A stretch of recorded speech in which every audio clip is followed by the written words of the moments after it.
Hello दोस्तों, नमस्कार। मेरा नाम अनूप मिश्रा है।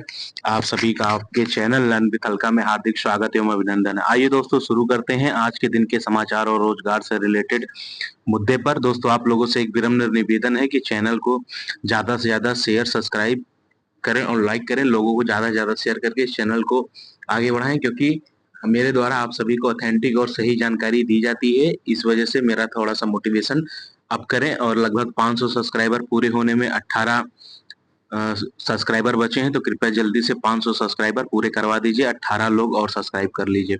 ठीक है दोस्तों, शुरू करते हैं। आज का पहला समाचार है, पुलिस ने 4000 कुख्यात अपराधियों की डोजियर बनाई है। शिकंजे में 175 परीक्षा माफिया की कुंडली तैयार हो गई है। हर बड़ी प्रतियोगिता परीक्षा के पहले खंगाली जाएगी माफियाओं की सक्रियता। जेल से लेकर बाहर तक उनकी ऑनलाइन ऑफलाइन गतिविधि पर रखी जाएगी सीधे नजर। आप देख सकते हैं, प्रतियोगी परीक्षा पेपर लीक घटना की पुनरावृत्ति रोकने के लिए पुलिस ने एक कदम आगे की सोच के साथ काम शुरू किया है। इसको लेकर पुलिस ने राज्य भर के करीब 4000 कुख्यात अपराधियों को डोजियर यानी कुंडली तैयार किया है। इसमें 175 परीक्षा माफिया हैं। परीक्षा माफियाओं की सूची में उन तमाम अपराधियों को रखा गया है जिनका कई परीक्षाओं में पेपर लीक में शामिल होने का इतिहास रहा है। डोजियर में हर अपराधी के नाम, पता, तस्वीर के साथ ही उनके आपराधिक इतिहास का पूरा ब्यौरा डिजिटल सुरक्षित है। डोजियर तैयार होने से किसी भी नए मामले से संबंधित अपराधी की संलिप्तता सामने आने पर उनके पूरे नेटवर्क को खंगालने, उसे ध्वस्त करने के साथ ही न्यायालय से सजा दिलाने में भी आसानी होगी। पुलिस मुख्यालय के सूत्रों के मुताबिक डोजियर बनाने का मुख्य उद्देश्य परीक्षाओं को फूल प्रूफ बनाना है। ठीक है दोस्तों, अगले समाचार की तरफ बढ़ते हैं। अगला समाचार है, सक्षमता उत्तीर्ण नियोजित शिक्षक ही ले सकेंगे अंतर जिला स्थानांतरण।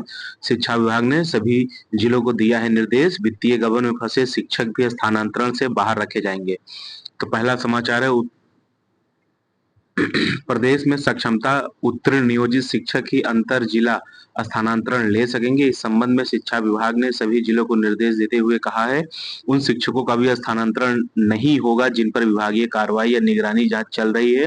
वित्तीय गबन में फंसे शिक्षक भी स्थानांतरण से बाहर रखे गए हैं। विभाग के निर्देश के मुताबिक बुधवार को दूरी के आधार पर 7351 महिला शिक्षकों का अंतर जिला स्थानांतरण किया गया है। इसमें साफ साफ कहा गया है कि इस स्थानांतरण में स्थानीय निकाय के शिक्षकों का स्थानांतरण नहीं किया गया है। यदि किसी स्थानीय निकाय के शिक्षक का स्थानांतरण हो गया है तो संबंधित जिला शिक्षा पदाधिकारी इस संबंध में शिक्षक को उस पोर्टल पर सूचना देंगे। विभागीय निर्देश में कहा गया है कि भविष्य में स्थानीय निकाय शिक्षकों द्वारा सक्षमता परीक्षा उत्तीर्ण करने एवं विद्यालय में योगदान के बाद ही उनके स्थानांतरण पर निर्णय लिया जाएगा। आदेश में ये भी कहा गया कि विभागीय कार्रवाई, निगरानी एवं जांच, वित्तीय गबन से आच्छादित शिक्षकों के स्थानांतरण विचार नहीं किया जाएगा। यदि इस कोटि के शिक्षकों का स्थानांतरण हो गया है तो संबंधित जिला शिक्षा पदाधिकारी ऐसे शिक्षकों को विनियमित नहीं करेंगे। प्राथमिक शिक्षा निदेशक ने सभी क्षेत्रीय शिक्षा उप निर्देशकों, जिला शिक्षा पदाधिकारी एवं जिला कार्यक्रम पदाधिकारी स्थापना को निर्देश जारी किया है कि इसके मुताबिक स्थानांतरित शिक्षकों की वरीयता का निर्धारण उस कोट के शिक्षकों के संबंध में पूर्व से निर्गत प्राविधानों के अनुरूप नए जिले में योगदान के बाद किया जाएगा। ठीक है दोस्तों, अगला समाचार है, बिहार पाठचर्या की रूपरेखा सार्वजनिक कर दी गई है। और जैसे कि नई शिक्षा नीति आती है, जैसे जिसको बोलते हैं एनईपी, न्यू एजुकेशन पॉलिसी 2020 में आई थी, उसके आधार पर केंद्र सरकार और राज्य सरकारें अपने हिसाब से पाठ्यक्रम कैसे पढ़ाना है, टाइम टेबल कैसे मैनेज करना है, बच्चों के बीच नवाचार, उद्यमिता और अन्य नैतिक गुण और सारी चीजें कैसे विकसित कर रही है, उन सभी चीजों के बारे में एक बकायदा रूपरेखा पाठ्यक्रम के अनुसार तैयार होती है। उसी आधार पर बिहार में बिहार पाठचर्या रूपरेखा 2000, इसको बीसीएफ, बिहार कैरिकुलम फ्रेमवर्क 2025 तैयार किया गया है। और उसमें 20 मई तक अपने सुझाव मांगे गए हैं। और जो सुझाव मांगा गया है उसमें एक कक्षा प्राइमरी का अलग से टाइम टेबल, मिडिल का अलग से टाइम टेबल और उच्च माध्यमिक विद्यालय का अलग से टाइम टेबल दिया गया है, जो 6 घंटे से लेकर 8 घंटे 35 मिनट तक के टाइम टेबल हैं एक दिन में पढ़ाने के। ठीक है, तो आप सभी से अनुरोध है कि अपने अपने सुझाव, आपको क्या सही लगता है, क्या गलत लगता है, कैसे चीजें होनी चाहिए, क्या नहीं होनी चाहिए, क्या सुधार की जरूरत है, या उसमें क्या अच्छा दिया हुआ है, ये सभी चीजें आप यहाँ पे दिया हुआ है वेबसाइट पर आप ईमेल के माध्यम से अपनी बातों को लिखकर पहुंचा सकते हैं। 20 मई लास्ट डेट है अपना सुझाव देने का, तो ज्यादा से ज्यादा शिक्षक साथी इसमें सहभागी बने और अपने अपने सुझाव को SCRT तक पहुंचाएं। ठीक है दोस्तों, आगे बढ़ते हैं। अगला समाचार है, बिहार के स्कूलों में अब 3 माह पर परीक्षाएं होंगी, 1 से 8वीं तक की कक्षा के लिए इसी सत्र से नई व्यवस्था लागू। एससीईआरटी लेगा परीक्षा, और इसमें कब कब परीक्षाएं होंगी? प्रथम त्रैमासिक परीक्षा जुलाई में होगी, अर्धवार्षिक परीक्षा सितंबर में होगी, द्वितीय त्रैमासिक परीक्षा दिसंबर में होगी और वार्षिक परीक्षा मार्च में होगी। अप्रैल की मासिक परीक्षा 28 से 30 अप्रैल तक होगी। अप्रैल की मासिक परीक्षा 20 से 30 अप्रैल तक चलेगी। पहली पाली सुबह 7 से 9, दूसरी पाली 10 से दोपहर 12 बजे तक चलेगी। ठीक है दोस्तों, ये है नया व्यवस्था बिहार में शिक्षा का। अगला है डीईओ ने की विद्यालय में विवाद की जांच, यानी सिसवन प्रखंड के मधुसूदन उच्च विद्यालय सह इंटर कॉलेज में बीते सप्ताह आपसी वर्चस्व को लेकर हुई गाली गलौज की घटना की गुरुवार को डीओ राघवेंद्र प्रताप सिंह ने विद्यालय की जांच की। इस दौरान डीओ ने संबंधित शिक्षकों से उनका पक्ष जाना। बीते सप्ताह विद्यालय के कार्यालय में राजनीति की बात करने, गुटबाजी करने, आपसी वर्चस्व को ले 3-4 शिक्षकों में गर्मा गर्म बहस हुई। अगला है शिक्षक का समाप्त होगा 2 और कैडर। आइए देखते हैं क्या है। राज्य के शिक्षा विभाग के 2 और कैडर आने वाले दिनों में समाप्त हो जाएंगे। दोनों कैडर की समाप्ति के बाद बिहार शिक्षा सेवा प्रशासन संवर्ग में पदोन्नति से प्रवेश के दरवाजे भी बंद हो जाएंगे। आने वाले दिनों में शिक्षा विभाग के समाप्त होने वाले 2 कैडर में से एक निम्न शिक्षा योजना, दूसरा अवर शिक्षा सेवा प्राथमिक शिक्षा संवर्ग होगा। निम्न शिक्षा सेवा संवर्ग में राजकीय बुनियादी विद्यालय के वैसे शिक्षक जो इन विद्यालयों में शिक्षक नियोजन के पहले से बहाल हैं। निम्न शिक्षा सेवा संवर्ग के शिक्षकों की पहली पदोन्नति अवर शिक्षा सेवा संवर्ग प्राथमिक शिक्षा के पदों पर होती है। अवर शिक्षा सेवा संवर्ग प्राथमिक शिक्षा के पदों में राजकीय बुनियादी विद्यालयों के प्रधानाध्यापक एवं प्रखंड शिक्षा पदाधिकारी के पद हैं। अवर शिक्षा सेवा संवर्ग के 50% पदों को निम्न शिक्षा सेवा संवर्ग के शिक्षकों की पदोन्नति से भरने के प्रावधान है। इसी प्रकार अवर शिक्षा सेवा संवर्ग के अधिकारियों को बिहार सेवा प्रशासन संवर्ग में पदोन्नति दिए जाने का प्रावधान है। वर्ष 2006 में शिक्षकों के नियोजन की परंपरा शुरू होने के साथ ही राजकीय बुनियादी विद्यालयों में निम्न सेवा संवर्ग में शिक्षकों की बहाली बंद हो गई। नतीजतन वर्तमान में निम्न शिक्षा सेवा संवर्ग के शिक्षकों की संख्या बहुत कम रह गई। दूसरी ओर वर्ष 1991 के बाद प्रखंड शिक्षा पदाधिकारी के पदों पर सीधी बहाली नहीं हुई। इसके मद्देनजर वर्तमान में राज्य के 534 प्रखंडों में से 50% प्रखंड में ही प्रखंड शिक्षा पदाधिकारी रह गए हैं। अब राज्य सरकार प्रखंड शिक्षा अधिकारी के पदों पर नियुक्ति नहीं करने का फैसला ले चुकी है। प्रखंड शिक्षा पदाधिकारी की जगह सहायक शिक्षा विकास पदाधिकारी की नियुक्ति होगी, जो पदोन्नत होकर तो नहीं ही बनेंगे। अगला समाचार है, 1 मई से स्कूली बच्चों की दर्ज होगी ऑनलाइन उपस्थिति, यानी कक्षा 6 व उसके ऊपर की कक्षाओं के बच्चों की डिजिटल किताबें होंगी। सॉफ्टवेयर बताएगा कि उपस्थित बच्चों में कितने ने खाया मध्याह्न भोजन। चेतना सत्र में हर शिक्षक की उपस्थिति अनिवार्य है।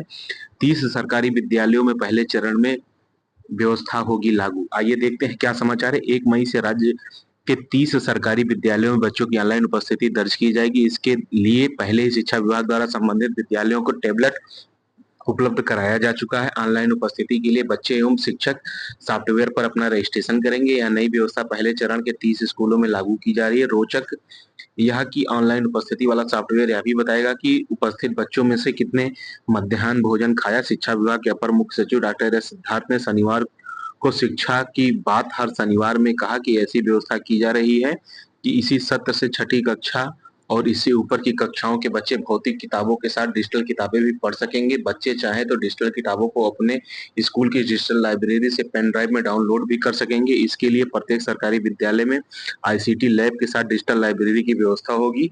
इसके लिए राज्य शिक्षा शोध एवं प्रशिक्षण परिषद को यह निर्देश दिया गया कि शिक्षकों को दी जा रही ट्रेनिंग के अनुरूप विद्यालयों में पढ़ाई हो।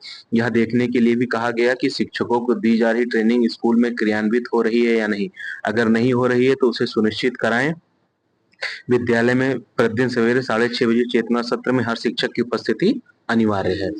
अगला समाचार है, मोबाइल के इस्तेमाल पर स्कूल बनाए नीति। शिक्षा निर्देशालय ने कहा, हाई कोर्ट के आदेश के बाद निर्देशालय ने स्कूल को निर्देश दिया है कि स्कूल और कॉलेज में मोबाइल के इस्तेमाल को विनियमित और निगरानी की जांच होनी चाहिए। अगला समाचार है, 8वें वेतन आयोग से संबंधित 8वें वेतन आयोग में केवल 1.9 फिटमेंट फैक्टर से बढ़ेगी कर्मचारियों की सैलरी। 8वें वेतन आयोग पर लगी मुहर, 1.9 फिटमेंट फैक्टर से कर्मचारियों की सैलरी में बड़ा इजाफा हो सकता है। आइए देखते हैं, सरकारी कर्मचारियों के लिए बड़ी खुशखबरी सामने आई है। लंबे समय से अटके हुए 8वें वेतन आयोग पर मुहर लगने की खबर सामने आ रही है। इस वेतन आयोग के तहत 1.9 फिटमेंट फैक्टर लागू होने की संभावना जताई जा रही है, जिससे कर्मचारियों की बेसिक सैलरी में जबरदस्त इजाफा देखने को मिलेगा। यह खबर लाखों केंद्रीय और राज्य कर्मचारियों के लिए राहत की सांस की तरह है, खासकर उन लोगों के लिए जो बीते कई वर्षों से महंगाई के बीच संघर्ष कर रहे हैं। ठीक है दोस्तों, आपके मुख्य समाचार समाप्त होते हैं। आइए दोस्तों, आज के अन्य समाचार देखते हैं।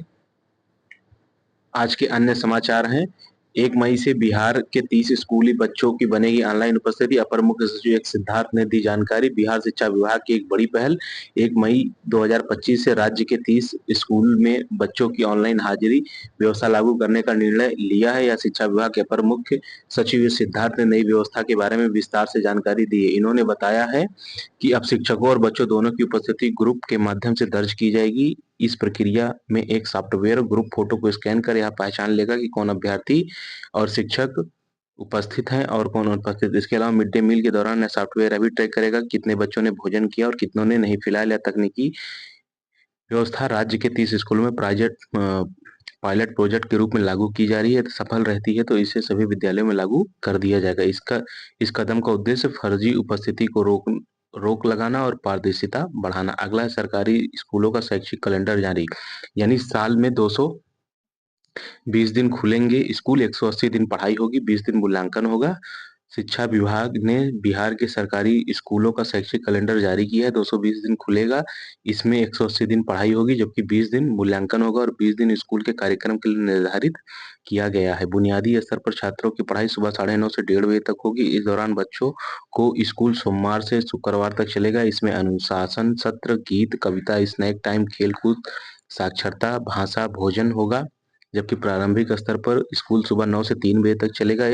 इस दौरान सुबह 30 मिनट गीत प्रार्थना के लिए निर्धारित किया गया है। इसके साथ ही मौखिक भाषा ज्ञान, शब्दों की पहचान, कला व शिल्प, पढ़ाना व लिखाना और खेलकूद के लिए 30-30 मिनट निर्धारित किया गया है। जबकि मिड डे मील के लिए 45 मिनट और मौखिक भाषा और शब्दों की पहचान के लिए 1 घंटा निर्धारित किया गया है। मध्य स्तर पर सभी कार्य दिवस 7 घंटे 15 मिनट का होगा। सुबह स्कूल 8:30 से 3:45 तक चलेगा। ठीक है दोस्तों, इस प्रकार आज के मुख्य समाचार और अन्य समाचार समाप्त होते हैं। दोस्तों, आप लोगों से विनम्र निवेदन है, मेरे द्वारा दी जा रही सटीक और सही जानकारी के लिए, आप लोग मेरा मोटिवेशन बढ़ाने के लिए चैनल को ज्यादा से ज्यादा सब्सक्राइब करें और ज्यादा से ज्यादा लोगों तक शेयर करें। 500 सब्सक्राइबर होने में मात्र 18 सब्सक्राइबर की कमी है, तो कृपया इसे जल्द से जल्द आज ही 500 सब्सक्राइबर कंप्लीट करवा दीजिए। ठीक है दोस्तों, अपने से छोटों को प्यार करें, बड़ों का सम्मान करें, अपना व्यक्तित्व इस प्रकार विकसित करें कि महिलाएं समाज में सुरक्षित, सम्मानित और सहज महसूस करें। जय हिंद, जय भारत, जय बिहार, जय श्री राम।